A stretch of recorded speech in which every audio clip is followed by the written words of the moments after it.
زيت الزيتون مش زيت دايت، ممكن يتخن. زيت الزيتون معلقة فقط لأن المعلقة 120 سعر. العسل مش بديل دايت عن السكر، ممكن يتخن. العسل معلقة واحدة في اليوم. لما تمنع معلقتين السكر مش شرط تخس، ممكن ناخد معلقتين سكر خلال يومنا ونخس. لما تشرب جنزبيل وقرفة لبعد بكرة مش شرط تخس، الجنزبيل والقرفة ما هم إلا مشروبات عاملين كعامل مساعد بنسبة 5%. لما تتعشى كل يوم زبادي وليمون مش هتحرق وانت نايم، الزبادي بالليمون ملوش علاقة بالحرق أثناء النوم. لما تقولي ما بقعدش من اللف ورا العيال مش شرط تخسي، اللف في البيت ممكن يكون إرهاق أكتر من إنه حرق، لأن المساحة صغيرة ومعظم الشغل واقفة. لما تاكلي بواقي اكل العيال هتتخني، بلاش بواقي الاكل عشان نعرف نحسب سعراتنا. ليمون على ميه على الريق هيحصل ارتجاع بعد شويه، الليمون بعد الاكل مش على معده فاضيه.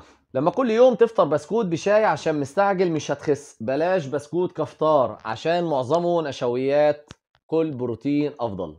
بس يا سيدي.